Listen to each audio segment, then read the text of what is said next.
So last night, as I was getting ready to go to bed, towards the end of the night, Bernie Sanders put out a video that I think is a pretty good video, actually, chat. And I wanted to take a look at it with you guys. The title of this video on the official Bernie Sanders YouTube channel is, "I disagree with Kamala's position on the war in Gaza. How can I vote for her? Here is my answer."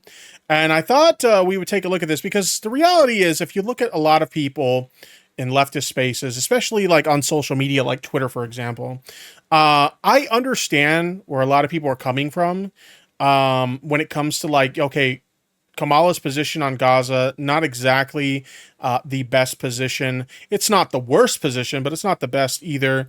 And so a lot of people are like, we shouldn't vote for her. She doesn't deserve our vote because she has like not the right position. And the reality is a lot of, Twitter leftists, they're not thinking like realistically. Okay. At the end of the day, like if you vote for like, if Trump gets into office, it's going to be a hell of a lot worse for the people of Gaza than if Kamala gets into office. Right. Not only that, but I've talked about this before.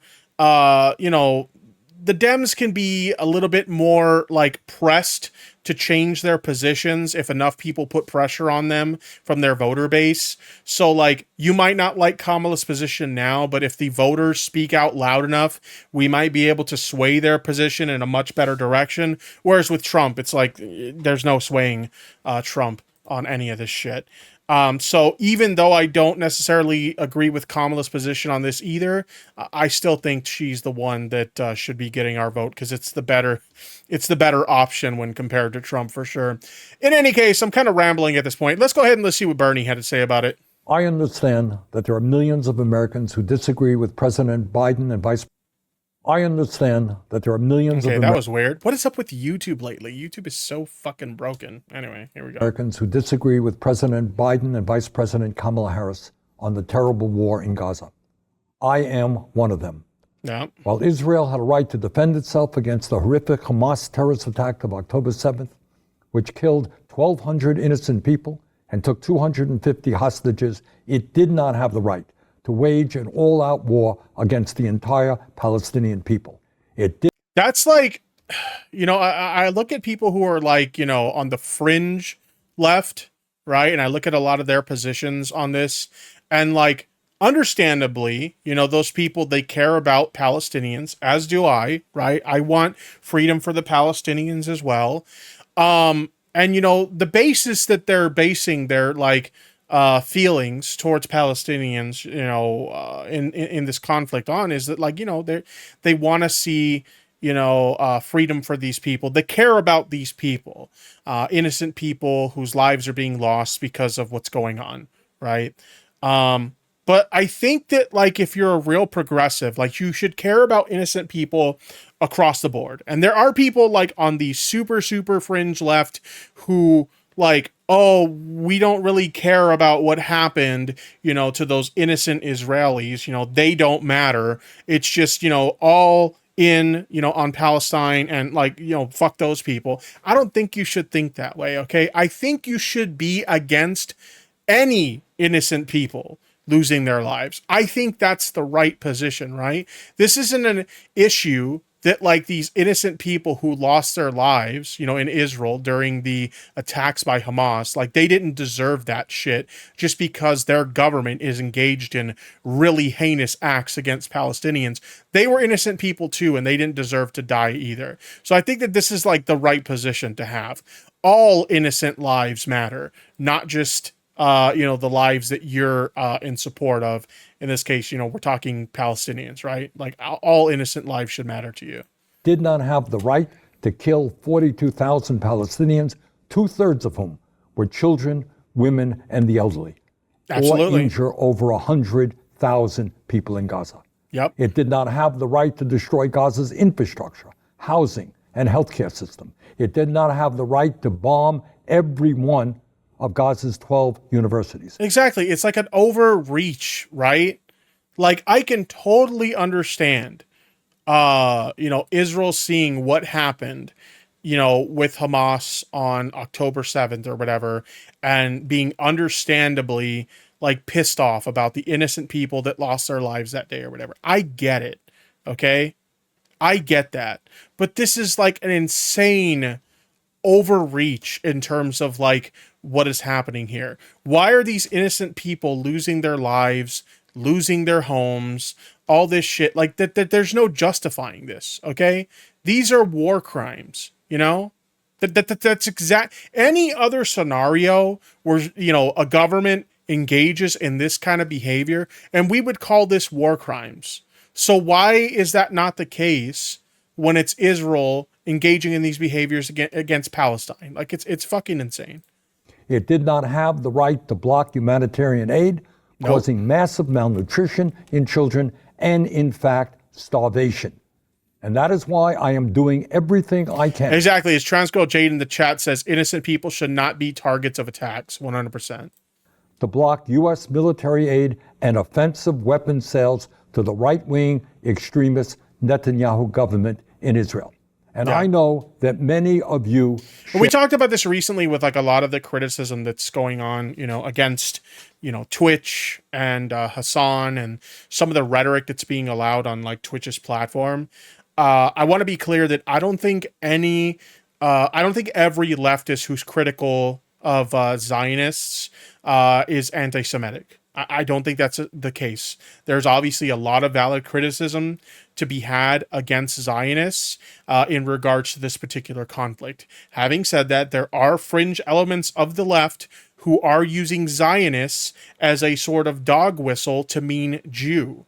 And as a result of that, there's a lot of anti-Semitic rhetoric that is taking place in the fringe elements of the left, and it makes us all look bad. This is why I'm so frustrated that people like Hassan are some of the loudest voices in the social media space when it comes to the left. Because when they engage in this harmful rhetoric, it makes us all look like fucking clowns. Okay? We all look like dumbasses because of this shit. Okay? And I just want to make it very clear for anybody who might be watching this that thinks that all leftists are like this. I assure you, we are not all like this. Okay? We are not all like this. Yeah, those feelings. And some of you are saying... I mean, fuck Hassan. I mean, yeah, true. How can I vote for Kamala Harris if she is supporting this terrible war? And that is a very fair question. Absolutely. And let me give you my best answer. And that is that even on this issue, Donald Trump and his right-wing friends are worse. In the Senate... See, and that's the thing, is like, I will never understand the logic of some of these like Twitter leftists who are like, I'm not voting for Kamala because I don't 100% agree with her position on the war in Gaza. And again, I don't absolutely agree with her position either. I don't agree with her position on this either. But having said that, like, do you think it's going to be any better if like Trump wins? This is the problem with a lot of like Twitter leftists, is they don't live in reality.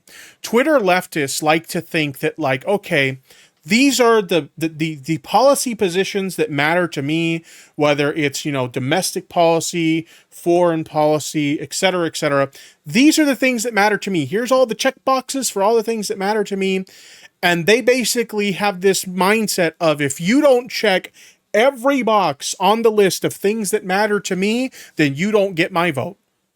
And I'm sorry, like, you're not living in reality at that point. No politician is ever going to check every box for you. Okay? So when you're deciding who you want to vote for, you just kind of have to look at the list of things that matter to you, the policy positions and the issues that matter to you most, and the candidate that checks the most boxes, that's the one that needs to get your vote, okay? Because you're never, ever, ever, it's never going to happen that you're going to find a politician that checks every box for you, all right? There are going to be some issues where you're going to disagree with them. It's essentially like a common term that gets used is you're having to choose between the better of two evils. I don't like that in the United States we essentially live in like a two-party system. I would love a third-party option that appeals more to my progressive views. The reality is we live in a two-party system where it's Republicans versus Democrats, and yes, some independent candidates come up, but let's be real.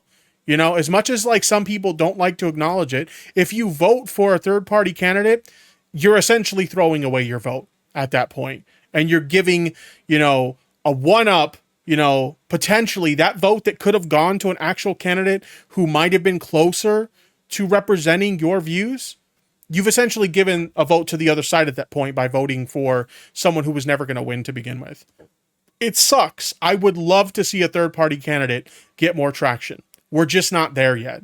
So the best we can do is choose the candidate that most closely represents our views of the two parties. And obviously, if you're a leftist, then, it's the Dems. They're the closest that we can get to our progressive views. In Congress, the Republicans have worked overtime to block humanitarian aid to the starving children in Gaza.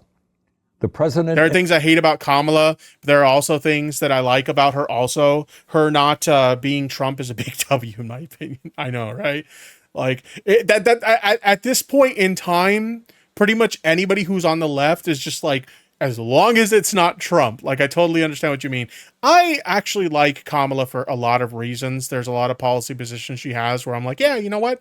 I like that. I like those ideas. And I hope she wins. But yeah, there's definitely situations where I don't agree. Like her position on fracking, not the biggest fan of that. Her position, obviously, like we just talked about, the war in Gaza. I'm not too fond of that either. She has policy positions where I'm kind of like, I don't know about all that. But still, she's a far better option than Donald Trump. So yeah, she's got my vote. I mean, I'm pretty sure that goes without saying at this point. But yeah, when I submitted my mail-in ballot, she got my vote. And Vice President both support getting as much humanitarian aid into Gaza as soon as possible. Trump has said Netanyahu is doing a good job and has said Biden is holding him back. Is this the guy you want? Not Bernie, obviously, but he's talking about Trump right now. Do you really want to let Trump win when he's made statements like that? Okay, you really truly care about the people in Gaza, and you don't want to vote for Kamala because she 100% doesn't have the view that you have, and you're potentially going to give the win to that guy because you refuse to vote for somebody who doesn't 100%, their views doesn't line up perfectly with yours. That's insane to me. I fucking love Bernie. Yeah, I haven't always been really vocal about my politics or whatever, but when he tried to run, I was like a massive fucking Bernie bro. I wanted Bernie so bad. And obviously, that didn't work out, which is really unfortunate. But yeah, I love me some Bernie Sanders. He has suggested that the Gaza Strip would make excellent. I did. I felt the burn. I was feeling the burn. Beachfront property for development. And it is no wonder Netanyahu prefers. And when I say I felt the burn, I'm not talking about the heartburn for my fucking acid reflux. That's such a fucking dad joke. Have Donald Trump in office. But even more importantly, and this I promise you, after Kamala wins, we will together do everything that we can to change U.S. policy toward Netanyahu. An immediate ceasefire, the return of all hostages, a surge of massive humanitarian aid, the stopping of settler attacks on the West Bank, and the rebuilding of Gaza for the Palestinian people. Doesn't that sound so much better than anything Trump would allow Netanyahu to do if he were to be elected into office? Sure, it's not the Kamala hasn't given the exact response that a lot of us leftists would like to hear in regards to this conflict. But the shit that Bernie just outlined sounds a hell of a lot better than anything Trump would do. And let me be clear, we will have, in my view, a much better chance of changing U.S. policy with Kamala than with Trump, who is extremely close to Netanyahu and sees him as a like-minded, right-wing extremist ally. Yep. But let me also say this, and I deal with this every single day as a U.S. Senator. You literally look at all the people that Donald Trump looks up to, and it's all the worst world leaders in the world, right? People like Vladimir Putin, people like was it the dictator that runs North Korea? I'm having like an old man brain fart right now. Somebody in the chat will correct me, but you know who I'm talking about. Like, he looks up to all the worst people. Yeah, exactly. It's all dictators. Kim Jong-un, thank you. I'm sorry, I had like the worst fucking like brain fart at the moment. But like, he looks up to all the worst fucking people like on the planet. Like, it's wild. As important as Gaza is, and as strongly as many of us feel about this issue, it is not the only issue at stake in this election. If Trump wins, women in this country will suffer an enormous setback and lose the ability to control their own bodies. Yeah. That is not acceptable. If Trump wins, to be honest with you, the struggle against climate change is over. While virtually every scientist who has studied the issue understands that climate change is real and an existential threat to our country and the world, Trump believes it is a hoax. It's crazy to me. If you look at so many things, like so many decisions that Trump has made, even when like he was in office, right? When he was actually in the office of the presidency, he so many times made decisions contrary to what his like advisors who are knowledgeable in like science and, you know, stuff like that, and those types of studies, like so many of his decisions were made contrary to what their recommendations were. It was why, especially during the pandemic, like, oh my God, he made so many mistakes contrary to what, like, you know, the doctors and the scientists were telling him were like the right decisions to make. It's crazy to me that he still, in 2024, this fucking guy thinks that climate change is a hoax. Not to mention, if Trump wins, trans people will be forced out of existence. Yeah, pretty much. Him and a bunch of these other like far right freaks are pushing so hard to take rights away from like the queer community. And if the United States, the largest economy in the world, stops transforming our energy system away from fossil fuel, every other country, China, Europe, all over the world, they will do exactly the same thing. And God only knows the kind of planet we will leave to our kids and future generations. If Trump wins at a time of massive income and wealth inequality, he will demand even more tax breaks for the very richest people in our country, while cutting back on programs that working families desperately need. The rich will only get richer, while the minimum wage will remain at $7.25 an hour, and millions of our fellow... It's still insane to me that that's like the federal, like a minimum wage. Like, with how much things cost nowadays. Just to give you an idea, like, I have, you know, obviously, like, I'm doing this YouTube thing, but people who are like long-time viewers of mine know that YouTube is not like my full-time gig. Like, I have an actual career outside of YouTube. This is just something I do on the side. It's mostly a hobby, and it makes me a little bit of money on the side. But I have like a good paying job, and even I struggle to get by because the cost of living is so insanely high. It is ridiculous to me that the national minimum wage is still that low, the federal minimum wage. Fellow workers will continue to earn starvation wages. Did you all see the recent Trump rally at Madison Square Garden? Well, I sure did. And what I can tell you is that as a nation, as all of you know, we have struggled for years against impossible odds to try to overcome all forms of bigotry, whether it is racism, whether it's sexism, whether it's homophobia, whether it's xenophobia, you name it. We have tried to fight against bigotry. But that is exactly what we saw on display at that unbelievable Trump rally. Yeah, it's wild to me. Between that and, you know, like what we see on like social media, especially Twitter, now that Elon's taken over and has turned it into a free speech platform, it is so crazy to me how far society has gone backwards in regards to fighting against all forms of bigotry. Like, I don't know how many of you guys in the chat are Twitter users, but like, it's basically like a Nazi haven at this point in terms of some of the shit that's allowed to be said. I think it's really fucking funny, okay, that you can say the N-word on Twitter with no repercussions, You can use the F slur on Twitter with no repercussions. Basically, any bigoted slur you can think of, you could say it on Twitter and it's totally fine. But because Elon deems cis and cisgender a slur, if you say those, your tweet will get suppressed. In Elon's eyes, the N-word is an acceptable slur to say, but saying cis or cisgender will result in you being suppressed on his platform because he views that as a slur. Isn't that insane? What the fuck is going on? It was not a question of speakers getting up there disagreeing with Kamala Harris on the issues. That wasn't the issue at all. They were attacking her simply because she was a woman and a woman of color. Yeah. Extreme, vulgar sexism and racism. Is that really the kind of America that we can allow? Absolutely not. So let me conclude by saying this.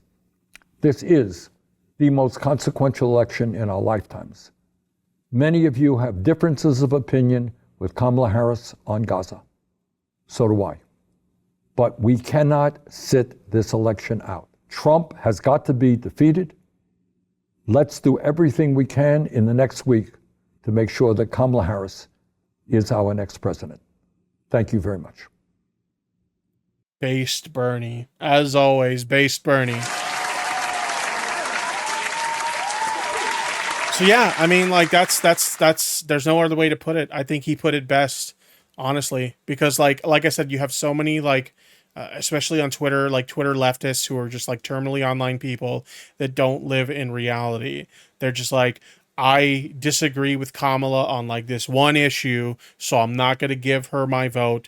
And it's like, okay, so you're saying that this because one thing you disagree with her on, you're willing to let the other guy who is the worst possible candidate to let into office, you're willing to let them win.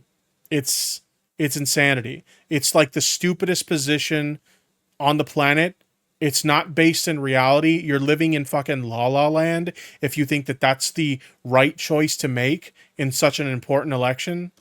I don't know. Some people, they just need to get off the internet, touch some grass, and like actually experience the real world, because this is dumb. This is a dumb position to have. I'm not going to vote for her because I disagree with her on this one thing. Unbelievable.